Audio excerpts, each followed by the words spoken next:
അസ്സലാമു അലൈക്കും വറഹ്മത്തുള്ളാഹി വബറകാതുഹു. റമളാൻ ഹദീസ് പാഠം 26. അൻ അബി ഹുറൈറത്ത റളിയല്ലാഹു അൻഹു അന്ന റസൂലുള്ളാഹി സ്വല്ലല്ലാഹു അലൈഹി വസല്ലം ഖാല.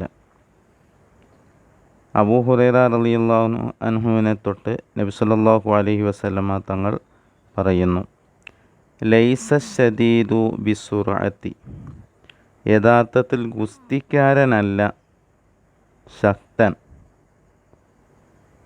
എന്നാൽ ശക്തനാരാണ്? ഇന്നമ ശദീദു, തീർച്ചയായിട്ടും ശക്തൻ, അല്ലദീ യംലിക്കു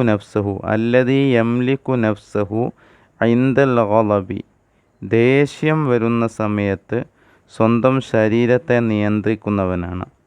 നമുക്കറിയാം, ദീനീ കാര്യങ്ങൾക്ക് വേണ്ടി മാത്രമായിരുന്നു 4 ഖലീഫമാരും ദേഷ്യം പിടിച്ചിരുന്നത് എന്ന്.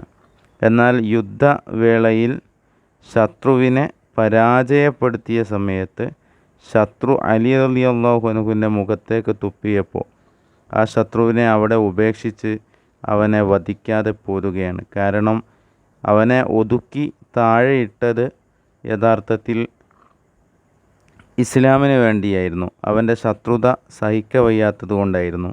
പക്ഷേ അവൻ തുപ്പിയപ്പോൾ അലി റളിയല്ലാഹു അൻഹുവിന് പെട്ടെന്ന് ദേഷ്യം വന്നു. ആ ദേഷ്യത്തിന് വേണ്ടി ഒരു ശത്രുവിനെ കൊല്ലാൻ പാടില്ലല്ലോ. അലി റളിയല്ലാഹു അൻഹു അവനെ ഉപേക്ഷിച്ച് തിരിച്ചു പോരുകയാണ് ചെയ്തിരുന്നത്. ഇതാണ് ഇസ്ലാം.